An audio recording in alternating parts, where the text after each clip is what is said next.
Welcome in or welcome back to another episode of You Are the One You Seek. As per usual, I am your host David, and today I am continuing with the Jeshua channelings. This is continuing from where I left off on the last episode, which was Lightworker Part 1 through 3. And today I'm reading from Ego to Heart, chapters 1 and 2. And then next episode, I'll be reading from Ego to Heart, chapters 3 and 4, and possibly Time, Multidimensionality, and Your Light Self. So I'm not going to give a big preamble and editorialize what I'm about to read. I'm just going to go ahead and read it and let you absorb it and do with it as you want. I hope that these words are resonating, though, in some way that makes sense and that are applicable to your life. And if they're not, then, there's no pressure or obligation to force that. We're all ready for what we're ready for when we're ready for it. And I know that sounds like a no duh, but truly, sometimes we have something important and amazing smack us right in the face, but we're in no place to receive it, and it's just going to fall on deaf ears and be the wrong timing. But then maybe a week, a month, years later, you come across the same info, and all of a sudden it's massively, profoundly impactful. And that just speaks to the dynamic nature of who we are as humans, as souls, as spirit in physical form. But like I said, I'm not going to start editorializing and giving my 2 cents. I'm going to go ahead and just get started with the channelings. So here we go. From Ego to Heart, Part 1. 4 Stages in the Transformation of Consciousness. In the previous chapters, we have described the historical background of the Lightworker's journey from ego-based to heart-based consciousness. This part will be dedicated entirely to the psychological characteristics of this transformation. We have divided up this process into 4 steps or stages, which we sum up again for the sake of clarity. Number 1. Being unsatisfied by what ego-based consciousness has to offer you, longing for something else, the beginning of the end. Number 2. Becoming aware of your ties to ego-based consciousness, recognizing and releasing the emotions and thoughts that go with it, the middle of the end. Number 3. Letting the old ego-based energies inside you die, throwing off the cocoon, becoming your new self, the end of the end. Number 4. The awakening of a heart-based consciousness within you, motivated by love and freedom, helping others making the transition. Stage 1. The ego does not fulfill anymore. The transition from ego-based consciousness to heart-based consciousness starts with the experience of an inner void. Things that used to draw your full attention or situations that you got completely caught up in now leave you empty or uninspired. Somehow things seem to have lost their usual meaning and purpose. Before this void is experienced, consciousness is in the grip of fear and the ensuing need to constantly reaffirm itself. It is continually looking for outside validation because it is unwilling to face the underlying fear of rejection and loneliness. This deep fear and the need for outside validation may long be hidden as the true motive for many of your actions. Your whole life may be built upon them without you being consciously aware of it. Perhaps you are aware of a vague restlessness or tension within. But often a major event such as the breakup of a relationship, the passing of a loved one, or the loss of a job has to come along to invite you to truly examine what this tension or unrest is about. When the ego is the center of your being, your consciousness and your emotional life are in a state of cramp. You cringe in fear, and from that position you are constantly on the defensive. When you're in the ego stage, you always experience lack and a need for more. The foundation of your thoughts, feelings, and actions is a black hole, a void which can never be filled completely. It is a hole of fear, a place covered in shadows, since you turn your consciousness away from it. In the shadows, there is a void which you are vaguely aware of, but you don't want to go there. In this stage, your relationship with God, or all that is marked by feelings of separation. Deep within, you feel alone and abandoned. You feel like you are a broken, meaningless fragment with no purpose, and as you cover up your fear of this, you only experience it indirectly as a shadow. People are terrified of facing the inner void with full awareness. They are terrified of meeting their inner darkness head-on and investigating it. However, if you don't face it, it is still there, and you will need to develop coping strategies to make life bearable. The ego strategy is always to deal with the problem at the periphery instead of at the center. The ego seeks to solve the problem by turning your consciousness outward. It tries to alleviate the inner pain by feeding you with outside energies. The energies it is particularly fond of are acknowledgement, admiration, power, attention, etc. In this way, the ego seemingly creates an answer to the soul's deep longing for oneness, safety, and love. This longing in itself is entirely valid and genuine. It is God calling you. It is your own nature calling out to you. You are God. God is the energy of oneness, safety, and love. Everyone longs for the unconditional love and embrace of the energy you call God.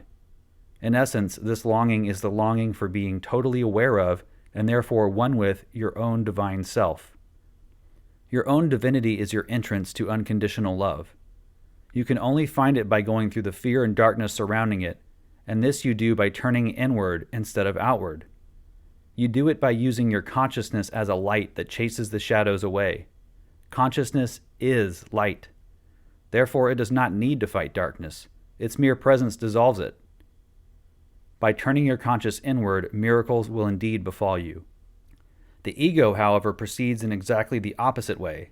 It registers the need for love and safety, but it aims at answering this need without facing inner darkness and fear.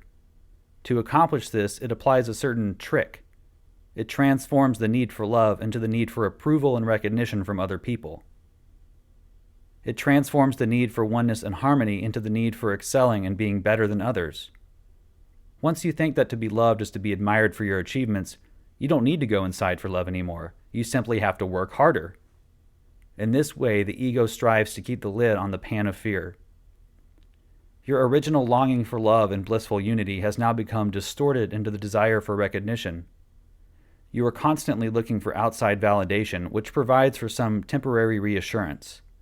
Your consciousness is essentially focused on the outer world. You rely on other people's judgments, and you are very edgy about what people think of you. This is highly important to you since your self-esteem depends on it. In fact, your sense of self-worth sinks lower and lower since you are giving your power away to outside forces who judge you for your outside performances, not for your true being. Meanwhile, the deep-seated sense of abandonment and loneliness is not alleviated. It actually gets worse since you refuse to look at it. That which you don't want to look at becomes your shadow side. Fear, anger, and negativity can roam there and influence you, intensified by the refusal to go within. The ego can be very stubborn when it comes to suppressing certain doubts, hunches, and feelings. It will not release control easily. What you perceive as evil in your world is always the result of clinging to personal power. It is the refusal to give up control and accept inner fear and darkness. The first step to enlightenment is surrendering to what is. Enlightenment means that you allow all aspects of your being into the light of your consciousness. Enlightenment does not mean you are fully conscious of everything within you, but that you are willing to face every aspect consciously. Enlightenment equals love. Love means that you accept yourself as you are. The inner darkness, that sense of abandonment in the depths of your soul that you all fear so much, is temporary. This ego stage is just one step in a large development and unfolding of consciousness. In this stage, the first leap is taken towards an individualized divine consciousness. The birth of individual consciousness, the birth of you as a separate soul, goes together with the experience of being left alone, of being separated from your mother/father. It is comparable to the trauma of birth in your physical world. In the womb, the baby experiences an oceanic sense of oneness with the mother. When it is born, it becomes a unity unto itself.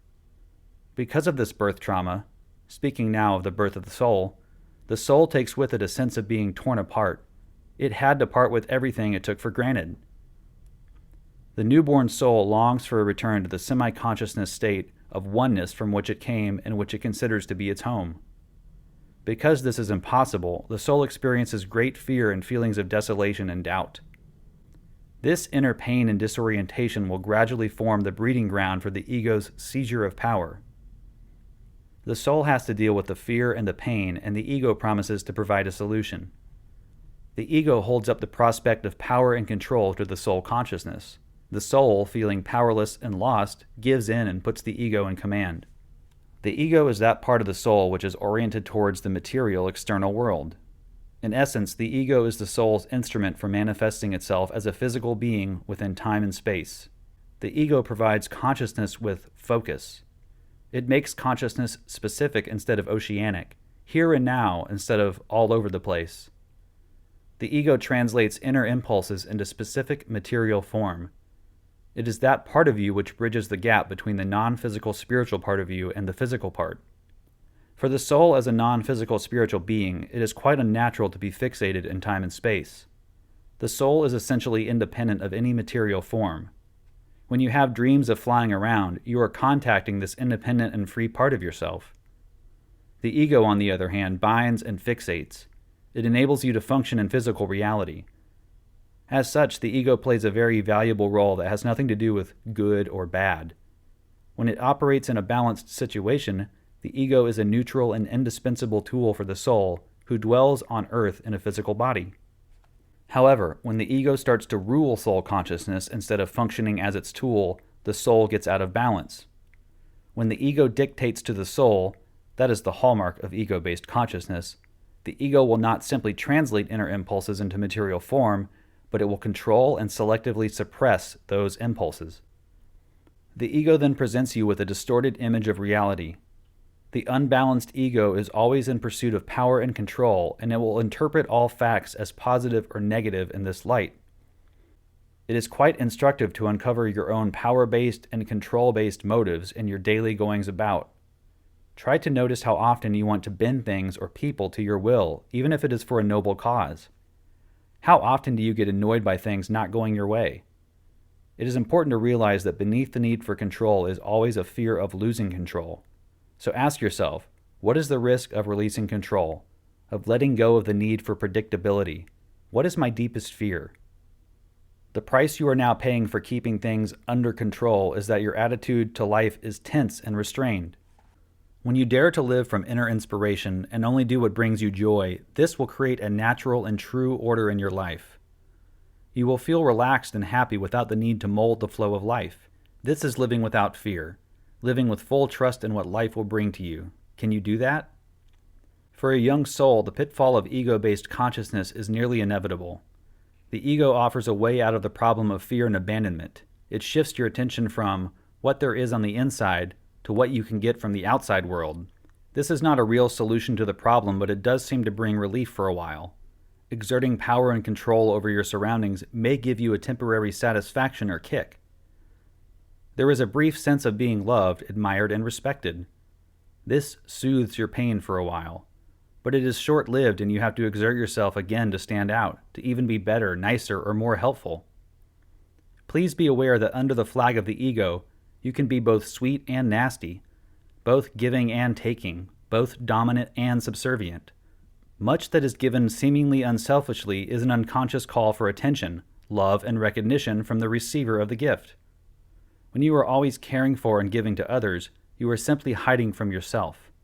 So to understand what ego domination means, you do not necessarily have to think of cruel tyrants such as Hitler or Saddam Hussein. Keep it simple. Watch yourself in your daily life. The presence of ego domination can be recognized by the need to control things. An example is that you want certain people to behave in particular ways. To make this happen, you display certain patterns of behavior. You are compliant and sweet, for example, and you try not to hurt someone's feelings ever. There is a need for control behind this behavior. Because I want you to love me, I will not go against you. This line of thinking is based on fear. It is fear of standing on your own, fear of being rejected and abandoned. What appears to be sweet and nice is in fact a form of self-denial. This is the ego at work. As long as the ego governs your soul, you will need to feed yourself with the energy of others in order to feel good. You seem to have to deserve acceptance from other people, from some authority outside of you. However, the world around you is not fixed or stable. You can never rely on the permanent adherence of whatever it is you rely on, be it spouse, boss, or parents. That is why you have to work all the time, being always on the lookout for portions of approval coming your way. This explains the tense and nervous state of mind that anyone stuck in the ego stage is permanently in. The ego cannot provide you with true love and self-esteem. The solution it offers for the trauma of abandonment is in fact a bottomless pit. The true mission of the young soul consciousness is to become the parent it has lost. Please be aware that the structure of Earth life, meaning the process of starting out as a helpless baby and growing up to be a self-contained adult, often invites you to do precisely that. How often the key to real happiness in your lives lies in this, that you become your own father and mother, and give to yourself the love and understanding that you have missed and are missing from others. On the larger metaphysical level we have been speaking of, this means come to the understanding that you are God, not one of his little lost sheep. This is the realization that will bring you home. This is the realization that will bring you to the heart of who you are, which is love and divine power. The end of the ego stage comes within sight when the soul realizes that it is repeating the same cycle of actions and thoughts over and over again. The ego loses its dominance when the soul grows tired and weary of struggling all the time for an ever-elusive treasure. The soul then starts to suspect that the promises of the game it is in are false, and that there is really nothing there for it to win. When the soul grows tired of trying and being on top of it all the time, it lets go of control a little. With less energy going out to controlling thoughts and behavior, an energetic space opens up which allows for new and different experiences. At first, when you enter this stage, you may just feel very tired and empty inside. Things you deemed important before may appear entirely meaningless now. Also, fears may surface that have no clear or immediate causes. It may be vague fears of death or of losing your loved ones. Also, anger may come up with regard to situations in your job or your marriage. Everything that seemed self-evident is now in doubt. That which ego-based consciousness set out to prevent happens at last.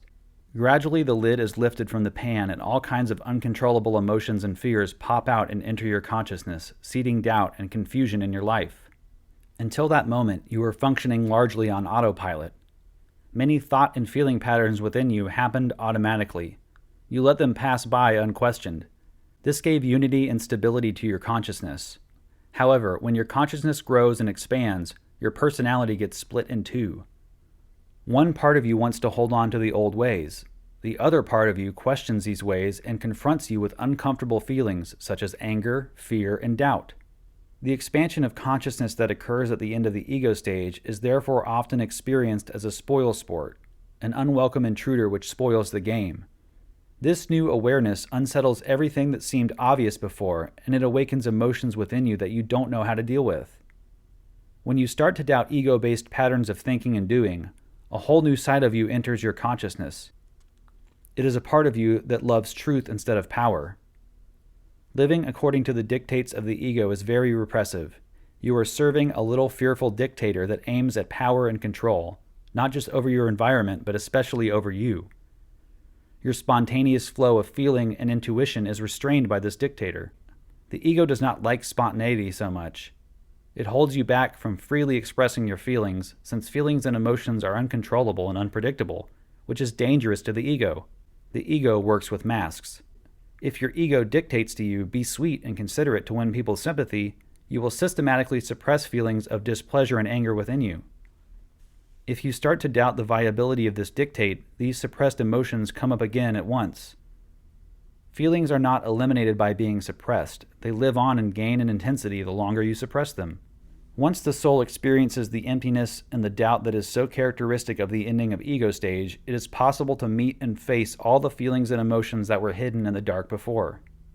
These pent-up emotions and feelings are the entrance gate to your greater self. By exploring what you truly feel instead of what you are supposed to feel, you restore your inner spontaneity and integrity, that part of you which is also called your inner child. Getting in touch with your true feelings and emotions sets you on the road to liberation. The transition to a heart-based consciousness has then begun. From Ego to Heart, Part 2. Exploring your inner wounds. We distinguished 4 steps in the transformation from ego-based to heart-based consciousness. Number 1, being unsatisfied by what ego-based consciousness has to offer you, longing for something else, the beginning of the end. Number 2, becoming aware of your ties to ego-based consciousness, recognizing and releasing the emotions and thoughts that go with it, the middle of the end. Number 3, letting the old ego-based energies inside of you die, throwing off the cocoon, becoming your new self, the end of the end. Number 4, the awakening of a heart-based consciousness within you, motivated by love and freedom, helping others making the transition. In this chapter, we will discuss Step 2. When you stop identifying yourself with the ego, You first get into a state of confusion as to who you are. This confusion can be profound and very philosophical in nature. You get to asking questions about the meaning of life, about good and bad, about what you really feel and think as opposed to what others have taught you to feel and think. These questions are suddenly very real to you, and they have a direct bearing on the life choices you make. You look at yourself now and you think, is this me? Is this what I want? It is hard to make choices now, since nothing is self-evident anymore.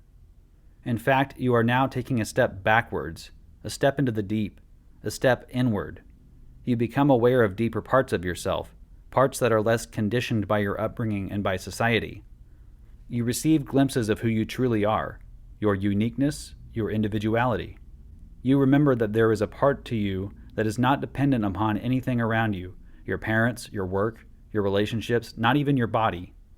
This is when you, vaguely, sense your divinity, the part of you that is completely unbound and eternal. In fact, you are all multidimensional beings. You can and do manifest yourselves in several different realities at the same time. You are not bound to a linear time frame. Your current personality is only one aspect of the multidimensional entity that you are. Whenever you realize that your current expression as a physical human being is simply one aspect of you, you go beyond it and you can get in touch with the greater self that you are. But before you get there, you need to heal the wounded parts within you. Living according to the dictates and demands of the ego has created psychological wounds within you. Letting go of ego-based consciousness initially creates confusion, doubt, and disorientation. After this first step, you enter a new stage. It is the stage of observing and understanding and healing your inner wounds. We will speak of this stage now. With the ego in control, your actions and thoughts have been based on fear for a long time. In a sense, you have ruthlessly pursued your desire for power, recognition, and control. In this, you have belied your own nature. Your behavior has been based on outer standards instead of your own true needs. Also, you have not been able to really love someone else, since love is completely opposite to the need to control or dominate. This whole state of consciousness formed an attack on the integrity of your soul. The soul suffered under the reign of ego. When you disentangle yourself from the grip and the hold of the ego, this inner pain gets more visible to you. It is exposed to you, naked and raw, bereft of masks. You do not, however, know how to deal with this pain yet, since you are still in a state of confusion and disorientation. More often than not, you go through a stage of judging your inner wounds, because they seem to lead you to negative patterns of behavior: addiction, depression, uncontrollable mood swings, problems with communication, difficulties with intimate relationships. This judgment of yourself inflicts more pain on the soul, which has just begun to turn toward the light. The soul is letting go of the need for power and control. It is growing more sensitive, and then it gets caught up in self-judgment. Many people are wandering in this no man's land between the ego and the heart. They are searching for a more loving reality, but they are still within reach of the ego's whip. In fact, it is not your inner hurt that makes you fall prey to what you consider negative traits in yourself. It is your judgment of the hurt that causes the negativity. If you look at yourself with an attitude of acceptance, you do not see an addicted or depressed or failing persona. You just see inner pain that needs to be tended and cared for in the gentlest and kindest way possible. The most important step in stage 2 of the transition from ego to heart is that you are willing to understand your inner pain, accept it, understand its origins, and allow it to be. If you can perceive the core of fear that is inherent in all expressions of ego-centered consciousness, you have entered the reality of heart-based consciousness. However reprehensible someone's behavior is, if you recognize the pain, the loneliness, and the need for self-protection beneath, you get in touch with the soul displaying the negative behavior. As soon as you perceive the soul in fear, you are able to forgive. This applies first and foremost with regard to yourself. Take something in yourself that you truly detest, something that really annoys you that you think you should have gotten rid of a long time ago. It may be insecurity or laziness or impatience or an addiction. Anything you feel should not be there. Now try to understand the real motive behind this trait or tendency. What compels you to feel or do this thing over and over? Can you perceive an element of fear within your motivation? Do you notice that as soon as you realize there is fear, you grow mellow inside, feeling something like, "Oh gosh, I didn't know you were so afraid. I will help you." There is tolerance in your attitude now. there is love and forgiveness.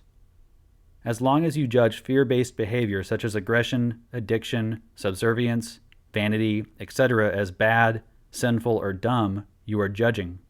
But judging itself is a fear-based activity. Have you noticed that when you judge, you grow harsh inside?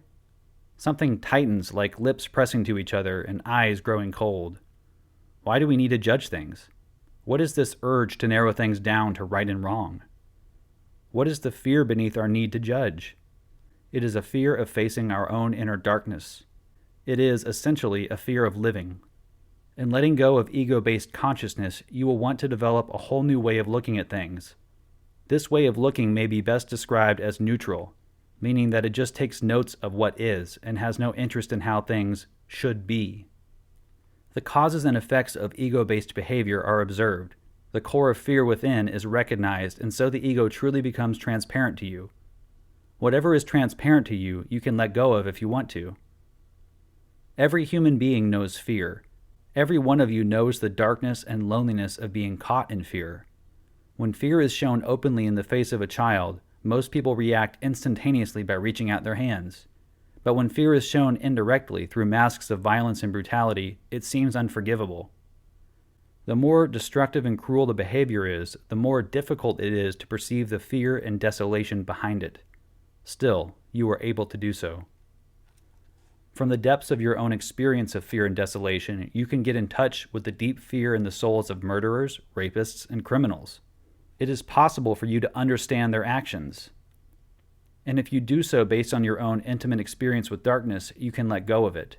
You can let it be without the need to judge any of it. If you truly understand fear as a power that is, and that you are thoroughly acquainted with through your living experiences, you can let go of judging. Fear is neither good nor bad. Fear is and has a certain role to play. In ways that are very hard to express in human concepts, fear is a blessing as well as a torture. In any case, the choice to allow fear in your reality was not made for you. You were the gods, so to speak, who allowed fear to play a constitutive role in your reality. You did so not to torture yourselves, but to create a reality that has more substance, more fullness to it than a world solely based on love. I realize this may sound unbelievable, but perhaps you can intuitively grasp what I am trying to say here. Fear is a viable part of creation. Where fear is, love is not. Where love is not, love can be found in new and unpredictable ways. A whole range of emotions can be explored, even created by the absence of love. The absence of love can be felt in a variety of ways. The presence of love can only be felt against the background of fear. Otherwise, it would be all-pervading and you would not notice it as such. So by creating fear, by catapulting yourself outside of the ocean of love that surrounded you, you allowed yourself to experience love for the first time. Do you understand? You did not create love, but you created the experience of love. You needed an opposite, something other than love, to do this, and you used fear as an instrument. We, on the other side of the veil, can clearly see the spiritual role that fear plays in your reality. Therefore, we plead with you again and again to not judge.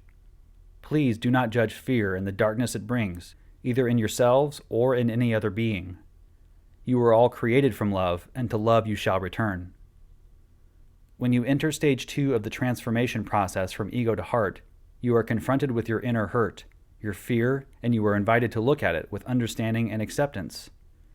After becoming aware of your inner hurt and fear, you may go through a period of self-judgment at first, in which you may display destructive behavior. It may seem that you are going backwards instead of forwards. At that point, you are in the danger zone, the no man's land in between ego and heart.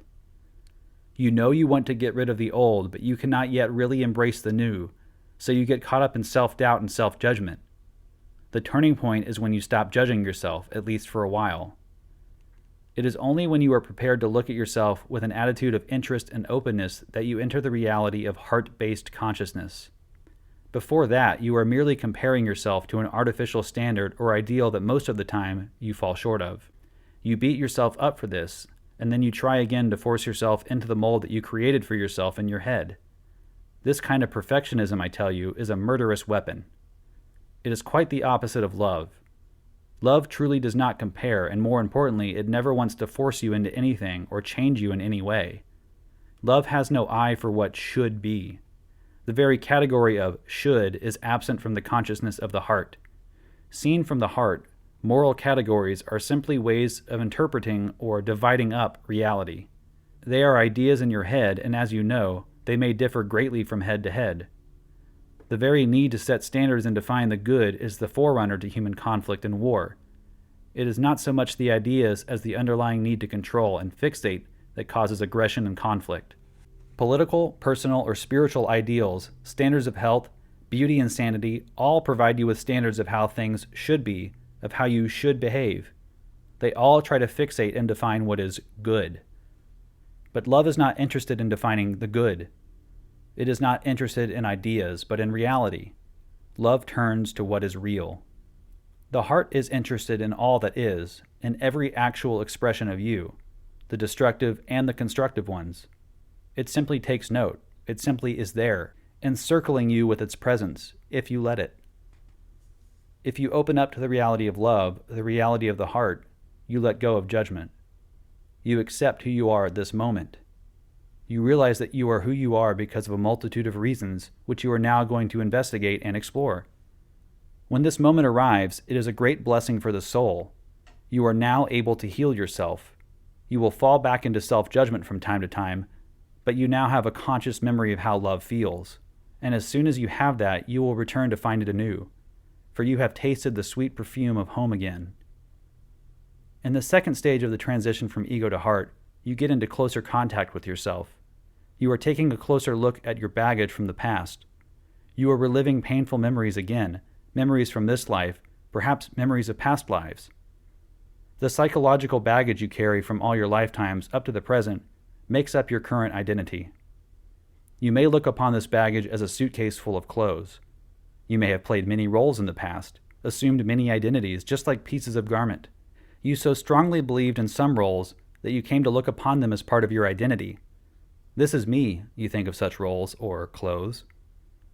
When you truly investigate what these roles have to do with you, however, you will find out that you are not them. You are not the psychological roles or identities you assume. You are not your clothes.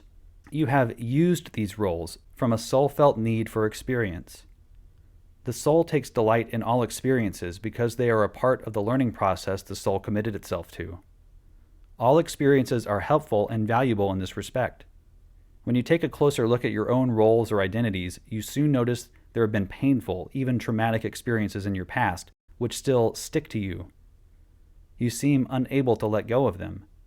They have become like a second skin instead of a mere garment.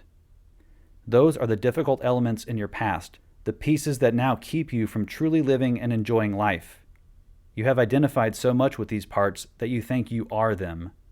Because of this, you feel that you are a victim, and you draw negative conclusions from this about life. But these conclusions do not hold for life as such. They just hold for the traumatized parts in your soul consciousness.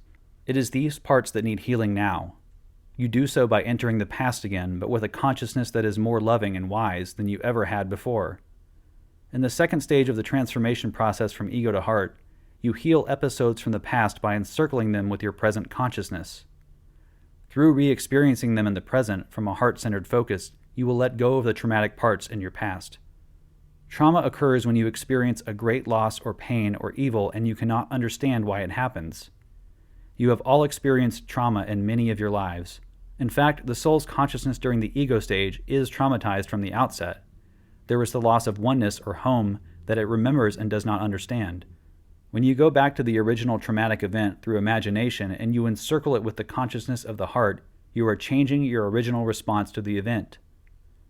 You change it from horror and disbelief to simply taking note of what happens. In the regression, you simply take note of what happened, and this very act creates room for understanding, room for a spiritual understanding of what actually took place in this event. When this room is present, you are becoming master of your reality again. You are now able to come to an acceptance of the whole episode, since you understand from the heart that there is meaning and purpose to everything that happens. You can sense from the heart that there is an element of free choice present in everything that occurs, and so you grow towards an acceptance of your own responsibility for the event. When you accept your own responsibility, you are free to move on.